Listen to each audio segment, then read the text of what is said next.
जय श्री राम। मैं issue Harwani Hanumangarh town Rajasthan से रोज आपको गंगा दर्शन लाइव दिखाता हूँ। मैं पंचांग बताता हूँ। आज का संक्षेप में पंचांग श्रावण मासे कृष्ण पक्षे त्रयोदशी शुक्रवार विक्रम संवत 2081 तदनुसार 2 अगस्त 2024। आज त्रयोदशी दोपहर को लगभग 3:30 बजे तक की है, तत्पश्चात चतुर्दशी। आज का विशेष दिन भद्रा सर्वार्थ सिद्धि योग, सावन शिवरात्रि, मासिक शिवरात्रि। आज सावन शिवरात्रि है। आज के दिन शिव जी पर जलाभिषेक जरूर करना चाहिए। सूर्य राशि कर्क, चंद्र राशि मिथुन, दिशा शूल पश्चिम, नक्षत्र आद्रा, तत्पश्चात पुनर्वसु, ब्रह्म मुहूर्त 4:29 से लेकर 5:11। यह था आज का संक्षेप में पंचांग। कल हमने आपको सतगुरु की महिमा का कथा सुनाई थी, जो कथा हम आगे तत्वार्थ रामायण से लेके चलते हैं। एकांत में बैठकर प्रभु के लिए विलाप करो कि मेरा समस्त जीवन व्यर्थ गया, मुझे एक बार भी आपने भगवान के प्रत्यक्ष दर्शन नहीं हुए। रोने का दुख तुम जानते हो। अरे रोने में तो बहुत सुख है, परंतु इसका अनुभव किसने किया है। पैसों के लिए रोए, स्त्री के लिए रोए, पुत्र के लिए रोए, उसको तो अधिक दुख होता है, परंतु परमात्मा के लिए जो रोता है उसको तो बहुत शांति मिलती है। परमात्मा के लिए रोने से पाप भस्म होते हैं, शांति मिलती है, बहुत सुख मिलता है। जीव परमात्मा के लिए रोए तो परमात्मा कृपा करके प्रकट होते हैं, दर्शन देते हैं। मानव स्त्री पुत्र आदि के मृत्यु प्रसंग में आंसू की धारा बहाता है। ईश्वर प्राप्ति के लिए आंसू की एक बूंद भी नहीं गिराता। मरने वाले के पीछे लोग रोते हैं। अरे रोने से मरा हुआ आदमी क्या वापस आ जाएगा। रोने वाला समझता है कि यह गया, वहां मुझे भी एक दिन जाना है। दूसरे के लिए तुम रोगे ये ठीक है, परंतु तुम अपने लिए रोज थोड़ा थोड़ा रो। जीव तो अपने लिए रोवे ये ठीक है। मनुष्य को मन में विचार करना चाहिए कि मुझे अपना मरण सुधारना है, अपने परमात्मा के दर्शन करने हैं। परमात्मा के दर्शन के बिना मेरा आज तक का दिवस भी चला गया। मनुष्य को परमात्मा के लिए रोना है, परमात्मा के दर्शन करने के लिए साधन करना है। मानव को साधन का मार्ग सतगुरु प्राप्त करवाते हैं। सतगुरु मिले, पीछे वह परमात्मा के लिए कुछ साधन करता है और तब उसका नया जन्म होता है। इसी से गुरुदेव को ब्रह्मा जी की उपमा दी गई है। गुरुर ब्रह्मा गुरु विष्णु गुरुदेवो महेश्वरा, गुरु साक्षात परब्रह्म है, तस्मै श्री गुरुदेव नमः। श्री ब्रह्मा जी का स्वरूप, ब्रह्मा जी जगत की उत्पत्ति करते हैं। सतगुरु शिष्य को नया जन्म देते हैं। गुरुर ब्रह्मा गुरु विष्णु, गुरुदेव विष्णु भगवान के लिए स्वरूप हैं। भगवान विष्णु रक्षा करते हैं। गुरु भी शिक्षा का सर्वकाल रक्षण करते हैं। पिता का पुत्र रक्षण करता है, पिता पुत्र के साथ स्नेह करता है, परंतु पिता पुत्र के प्रेम में स्वार्थ है। पिता ऐसी अपेक्षा रखता है कि वृद्ध अवस्था में मेरा लड़का मेरा रक्षण करेगा। पिता को ऐसा थोड़ा स्वार्थ है कि बालक की मैं समय रक्षा करके इसको पढ़ा लिखा कर बड़ा करूंगा तो वृद्ध अवस्था में ये मेरी देखभाल करेगा। जबकि सद्गुरु और शिष्य का प्रेम विशुद्ध है, निस्वार्थ है। गुरु को कुछ लेने की इच्छा नहीं, शिष्य उसे उनको किसी प्रकार की अपेक्षा नहीं। जिसको परमात्मा मिलते हैं उसके जीवन में संतोष आता है, शांति मिलती है। मनुष्य के लाखों करोड़ों रुपए मिले, परंतु प्रभु का जब तक उसको अनुभव होता नहीं तब तक उसको संतोष नहीं। ज्ञानी पुरुषों के पास कुछ नहीं होता, परंतु वह आत्म स्वरूप में परमात्मा का अनुभव करते हैं। इससे उनको दूसरे किसी की जरूरत पड़ती रहती नहीं, ऐसा मानते हैं। इस संसार जगत के मालिक मुझको मिले, मैं भगवान का हूँ, पीछे मुझको अन्य क्या चाहिए। जीव को लक्ष्मी मिलने से संतोष होता नहीं।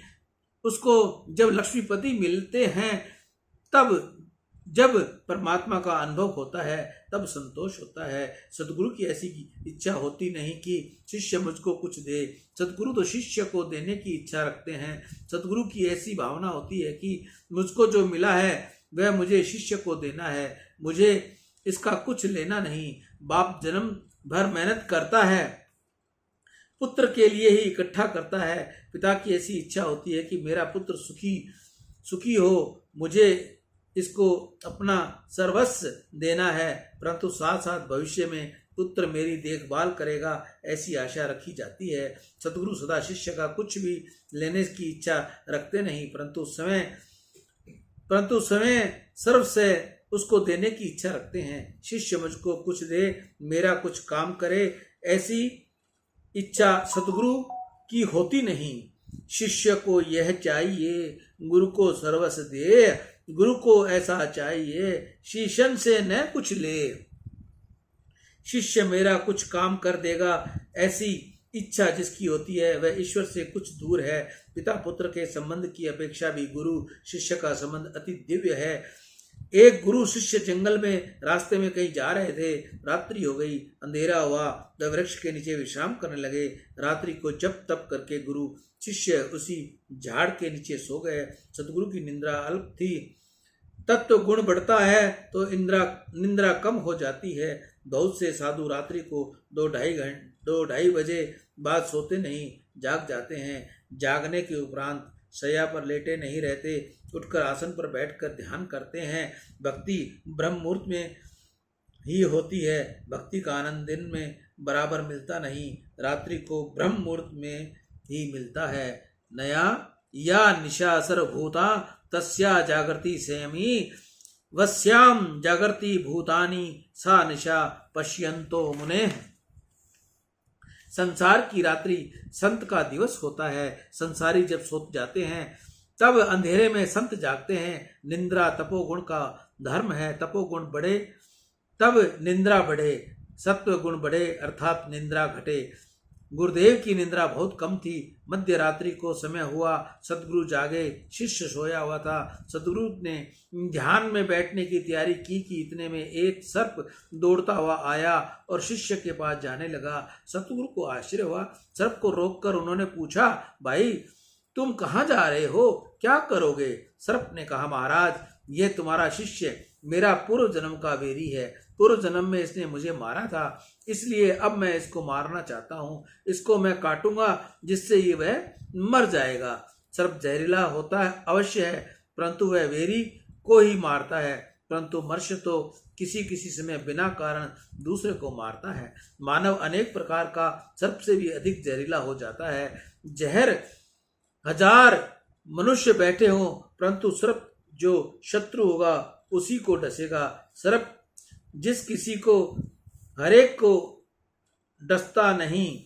जिससे जिसने अपमान किया हो इस जन्म अथवा पूर्व जन्म में, जिसने उसको मारा हो उसी को ही वह डसता है। गुरुदेव सर्प को समझाने लगे, भाई मेरे शिष्य की भूल हुई है, मैं क्षमा मांगता हूँ, इससे तू काट नहीं, क्षमा दे। इसका मरण हो यह मुझे सुहाता नहीं, इसको काटने से तुझे क्या मिलेगा?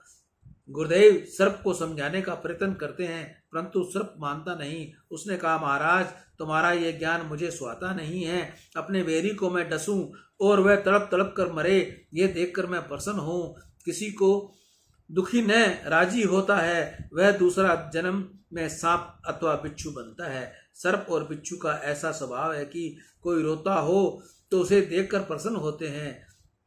तब गुरुदेव ने कहा, मेरे शिष्य को तू मत डस, इसके बदले में तू मुझे डस ले।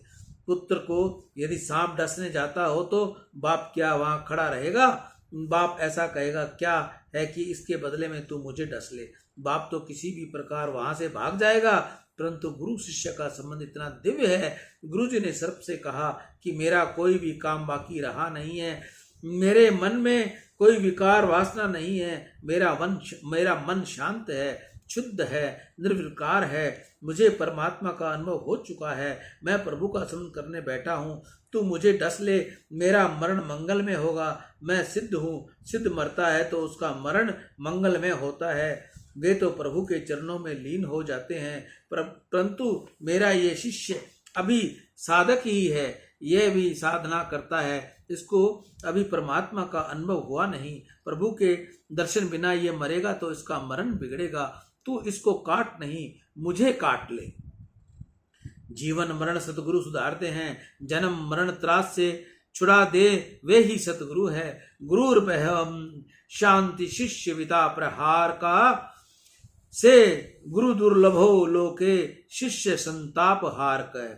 शिष्य के द्रव्य का अपहरण करे वह गुरु नहीं, गुरु तो शिष्य के दुख का संताप का हरण करता है, शिष्य को जन्म मरण से त्रास छुड़ाता है। गुरु सर्प से कहता है कि तू शिष्य के बदले मुझे काट। गुरुदेव सदा शिव का सर्प काल रक्षण करते हैं और इसी से गुरु विष्णु भगवान के स्वरूप हैं। गुरुर्देवो महेश्वरा, गुरुदेव शिव जी के महाराज के भी स्वरूप हैं। भगवान शंकर प्रलय करते हैं, शिव जी जब प्रलय करते हैं तब सर्व का नाश करते हैं। शिव जी तो सर्व का नाश करके पीछे प्रलय करते हैं, परंतु बलिहारी सतगुरु देव की सब होने पर भी शिष्य को प्रलय बनाते हैं। सतगुरु जब शिष्य के माथे पर हाथ पधारते हैं, सतगुरु गुरुदेव जब कृपा करते हैं तब शिष्य को सर्व की स्मृति कराते हैं। जगत होने पर भी शिष्य को जगत दिखाई देता नहीं, जगत होने पर भी सतगुरु प्रलय करते हैं। और सतगुरु श्रेष्ठ हैं कि शिवजी श्रेष्ठ हैं। गुरुदेव शिवजी के स्वरूप हैं। भगवान श्री राम सतगुरु हैं, भगवान श्री कृष्ण सतगुरु हैं। सत शब्द का अर्थ है परमात्मा। सत का परमात्मा का सर्वकाल सर्व ठिकाने जो अनुभव करता है उसको सतगुरु कहते हैं। ईश्वर कोई वस्तु नहीं, एक ही जगह में रह सके। जो ज्ञानी महापुरुष सर्वकाल और सर्व ठिकाने परमात्मा का अनुभव करते हैं वे ही दूसरे को प्रभु के दर्शन करा सकते हैं। इस संसार में जो आता है उसको सतगुरु की जरूरत है ही। शास्त्र में लिखा है कि जिसके गुरु बनाया नहीं उसके घर का पानी भी पीना नहीं चाहिए। जगत के लिए संत को तुमको सद्भावना हो तो तुम महाप्रभु को गुरु मानो, भगवान शंकराचार्य स्वामी को गुरु मानो। जगत में जो संत हो गए हैं वह उनमें से किसी भी संत को सदगुरु मानकर सेवा करो, परंतु गुरु किया बिना रहना नहीं। जगत में जिन महापुरुषों को परमात्मा का अनुभव हुआ है उन सबको सदगुरु द्वारा ही प्रभु मिलते हैं। सदगुरु कृपा ही मन शुद्ध होता है। मन का सूक्ष्म बल साधन से दूर नहीं होता, सदगुरु कृपा करे तो दूर होता है। मन दो प्रकार का मल है, स्थूल और सूक्ष्म। मन दो प्रकार का माना है, स्थूल मन और सूक्ष्म मन। तुम कथा में बैठे हो, कथा सुनते हो और संभव है कि तुम्हारा सूक्ष्म मन कथा से भी जाता होगा। कितनों ही को कथा में बैठे पीछे याद आती है, मन में संशय होता है कि तिजोरी खोलने के पीछे ताला लगाया था या रह गया। सूक्ष्म मन घर में गया और वहां कथा सुनते हैं। तन और मन दो प्रकार के हैं। तन जैसे स्थूल और सूक्ष्म है वैसे मन स्थूल और सूक्ष्म है। स्थूल मन स्थूल शरीर के साथ होता है और सूक्ष्म मन जहाँ फंसा है वहाँ रहता है। सदगुरु कृपा करे तो सूक्ष्म मन शुद्ध होता है। तुम जप करो, तीर्थ यात्रा करो, यज्ञ करो, दान करो, देव दर्शन करो अथवा सुनो, इन साधनों को तुम स्थूल मन शुद्ध होगा, परंतु सूक्ष्म मन को सदगुरु कृपा करेंगे तो ही शुद्ध होगा। इसलिए सदगुरुदेव की बहुत ही जरूरत है। कोई सिद्ध महापुरुष माथे पर हाथ रखे, कृपा करके अपनाए तो ही सूक्ष्म मन शुद्ध होता है। सदगुरु बगैर कल्याण नहीं। कोई सदगुरु के चरण का आश्रय लेगा तो सदगुरु की कृपा होगी। सदगुरु कृपा करेंगे तो मन बुद्धि में रहने वाली वासना जाएगी, मन बुद्धि शुद्ध होगी। मन बुद्धि के अंदर का मल संत सेवा बगैर जाता नहीं। और मन पर सत्संग का सेवा का अंकुश रखो। बुद्धि को किसी संत के चरणों में रखो। बुद्धि का परमात्मा के साथ परिणय न हो तब तक उसे संत के साथ परिणय करा दो। किसी संत के अधीन रहो तो मन बुद्धि शुद्ध होंगे।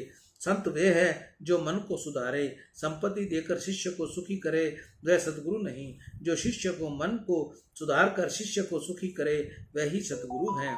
कितने ही लोग तो ऐसा बोलते हैं, महाराज मुझको आशीर्वाद दो जिससे मुझको लॉटरी में 50,000 रुपये मिले। कितने ही लोग साधु संत के पास कुछ लौकिक स्वार्थ रखकर ही जाते हैं। एक गांव में मैं गया जब एक भाई मुझसे पूछने आया कि महाराज मुझे कोई अंक बताओ, जो कुछ प्राप्त होगा उसे धर्मादय में व्यय करूंगा। मेरे भगवान ऐसे कोई भिखारी नहीं हैं। महाराज के आशीर्वाद से मेरे यहाँ पुत्र आए और मुझे संपत्ति मिले। साधु संत के पास अलौकिक भाव से जो आता है उसे कुछ मिलता नहीं। सच्चा संत किसी दिवस भी संपत्ति, सतति, संसार, सुख का आशीर्वाद देता ही नहीं। कारण कि ये जानते हैं कि अनेक जन्म से जीव ये वस्तु प्राप्त करता ही आया है। संसार सुख अनेक जन्म से भोगता आया है। इसको संपत्ति मिलेगी तो ये बहुत प्रमादी होगा, विलासी होगा, आलसी होगा, इसमें इसका कल्याण नहीं।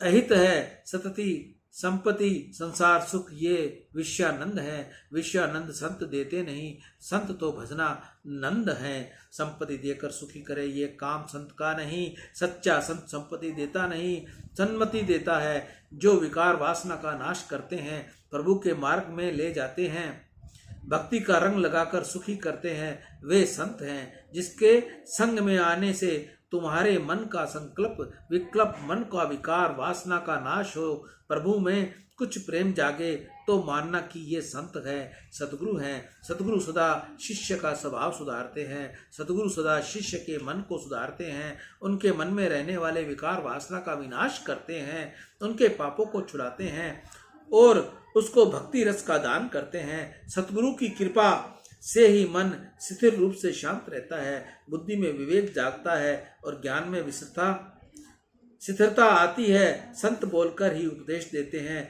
ऐसा नहीं, संत मौन रहकर भी उपदेश देते हैं। संत की दिनचर्या से बोध मिलता है। संत का प्रत्येक व्यवहार ज्ञान भक्ति से भरा हुआ है।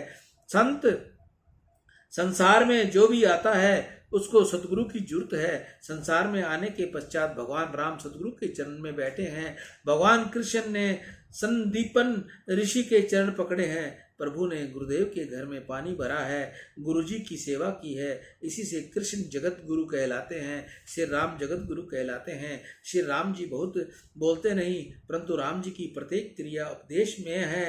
राम जी जैसा बर्ताव रखो, राम जी जैसे चलते हैं, वैसा जैसा व्यवहार करते हैं, वैसा अपना जीवन बनाओ। राम जी के हृदय के साथ अपना हृदय एक करो। एक ही राम जी की उत्तम सेवा है। भगवान शंकर पार्वती माँ से ये कहते हैं, वशिष्ठ का सुंदर उपदेश हुआ, परमानंद हुआ। राम जी ने गुरुदेव के चरण वंदन करके कहा, आपके सुंदर उपदेश से मेरा मोह नष्ट हुआ है। मैं ब्रह्म निष्ठा में अब स्थित हुआ हूँ। मेरा पूर्ववर्त व्यवहार चालू ही रहेगा, परंतु व्यवहार में जो ताप देता है उस ताप से अब मैं रहित हूँ। मेरा कोई शत्रु नहीं, मेरा कोई मित्र नहीं, यह शरीर अथवा क्षेत्र आदि कुछ नहीं। कोई राग नहीं, द्वेष नहीं, कोई सुख नहीं, कोई दुख नहीं, कोई इच्छा नहीं, कोई वासना नहीं, कोई संकल्प नहीं, कोई विकल्प नहीं। मैं आत्म चैतन्य स्वरूप हूँ, आनंद से परिपूर्ण हूँ। महाराज दशरथ को अतिशय आनंद हुआ। श्री रामचंद्र जी ने पिता से पूछा, पिताजी आपका पुत्र आपकी सेवा में है, आपकी आज्ञा क्या है? दशरथ महाराज ने अनादित होकर कहा, बेटा मेरी इच्छा है कि तू मेरे राम लक्ष्मण विश्वामित्र की सेवा करे और इनके यज्ञ का रक्षण करो। तुम करोगे? श्री रामचंद्र जी ने कहा, पिताजी आप जो आज्ञा देंगे वह मैं करूंगा। मैं माँ की आज्ञा लेकर आता हूँ। श्री राम लक्ष्मण कौशल्या माँ के वंदन करने गए। राम जी तो माता जी को वंदन करके चुप बैठ गए। राम जी कुछ बोले नहीं। लक्ष्मण ने कहा, माँ हमारे पिताजी हमको आज्ञा है कि गुरुदेव की सेवा करो और उनके यज्ञ का रक्षण करो। हम गुरुजी के साथ जाना चाहते हैं, हम आपका आशीर्वाद लेने के लिए आए हैं। कौशल्या जी ने विचार किया कि मेरा राम लक्ष्मण अब यौवन में प्रवेश कर रहे हैं। विश्वामित्र जैसे जितेंद्रिय तपस्वी संत का सत्संग करेंगे तो अच्छे संस्कार मिलेंगे और वे सुखी होंगे। वर्ध अवस्था में बहुत सत्संग की जरूरत नहीं, परंतु यौवन में उसकी बहुत जरूरत होती है। शरीर बिगड़े पीछे बहुतों को सावधानी आती है। शरीर ठीक रहे तब तक मनुष्य सावधान होता नहीं। शरीर बिगड़े पीछे क्या सावधान होना है? वृद्ध होने पर सावधानी आती है। मनुष्य का विवेक जब जागता है तब शरीर दुर्लभ होता है, शक्तिहीन होता है। ऐसे समय विवेक जागना, जबकि वह कुछ कर सकता नहीं, वह विवेक किस काम का। शरीर ठीक हो, शरीर की इंद्रियों में शक्ति हो, तब विवेक जागे तो कल्याण है। यौवन में ही सत्संग की जरूरत है। बाल्य अवस्था में बहुत सत्संग न हो तो बाधा नहीं। बालक को माता पिता का संग मिलता है, माता पिता इसको पाप करने से रोकते हैं। 15 वर्ष के पीछे यौवन में प्रवेश होता है, अतः उस समय सत्संग की बहुत जरूरत होती है। 15 से 40 साल तक समय भान भुलाने वाला है, उसको गप्पा पचीसी करते हैं। उस समय मनुष्य पशु जैसा होता है और इसलिए सत्संग की जरूरत होती है। कौशल्या ने विचार किया कि मेरा राम अब बड़ा हुआ है, यौवन में संत की सेवा करने का भाग्य प्राप्त हो तो वह बहुत ठीक है। विश्वामित्र जी महान ज्ञानी हैं, तपस्वी हैं, उनकी सेवा करे तो ठीक है। अनेक वर्षों तक पुस्तकें पढ़ने से जो ज्ञान होता नहीं, वह जितेंद्रिय भजनानंद संत की सेवा में रहने से अनायास हो जाता है। जिसको संपूर्ण इंद्रियों पर विजय मिलती है, जो जितेंद्रिय है, जिसके अंदर से भक्ति का रंग लगा है, ऐसे किसी संत की सेवा करने से अनायास ही ज्ञान हो जाता है। संत के प्रत्येक व्यवहार से ज्ञान रहता है। संत बोलता चालता ज्ञान है, संत का मौन भी ज्ञान है। संत सेवा बिना ज्ञान मिलता नहीं। जीव इस भवाटवी में भूला पड़ा है। जीव संसारी रूपी अरण्य में भटकता रहता है। इसकी एक एक इंद्रियां आत्म का विवेक रूपी धन लूटती हैं। इसको अरण्य में से बाहर निकालने का मार्ग दिखता नहीं। किसी संत का वह सेवा करे तो संत मार्ग बतलाता है, इसको अन्य से बाहर निकालता है। संसार में अनेक मत भटको, संसार में अकेले मत भटको। किसी संत या सतगुरु की सेवा करोगे तो संत संसार में से बाहर निकाल सकेंगे। प्रभु के चरणों में पहुंच सकोगे। संत कृपा बिना मन शुद्ध होता नहीं। मन शुद्ध न हो तो तब तक भगवान मिलते नहीं। परमात्मा के दर्शन विघ्न करने वाले 3 बाधक तत्व हैं, मल, विक्षेप और आवरण। इस तत्वों के कारण मन अशुद्ध है, मलिन है, चंचल है। ये तत्व दूर हो तो मन शुद्ध हो, स्थिर हो और परमात्मा का साक्षात्कार हो।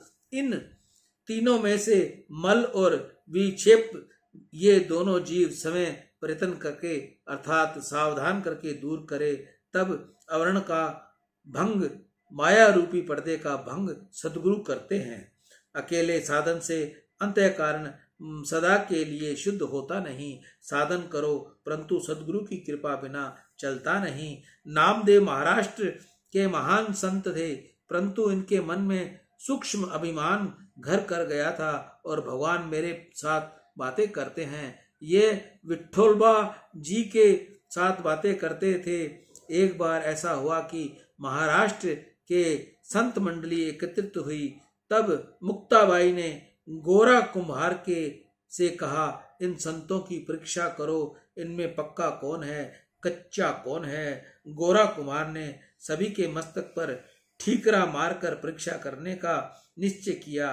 किसी भक्त ने इससे मुंह नहीं बिगाड़ा, परंतु नामदेव के माथे पर ठीकरा मारा गया तो नामदेव के मुंह बिगड़ा। उनको अभिमान हुआ कि कुम्हार द्वारा घड़े की परीक्षा किए जाने की रीति से क्या मेरी परीक्षा होगी।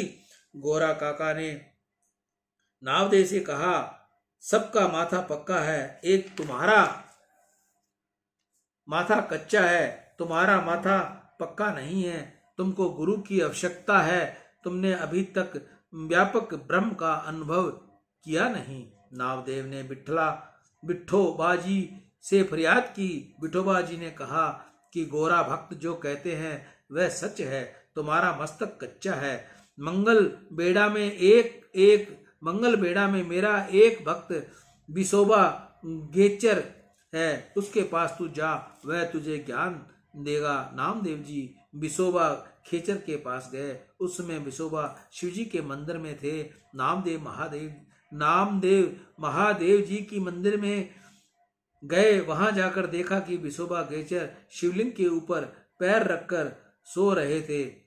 बिसोबा जी को मालूम हो गया था कि नामदेव आ रहे हैं, इसलिए उनके ज्ञान चक्षु खोलने के लिए उन्होंने ऐसा काम किया।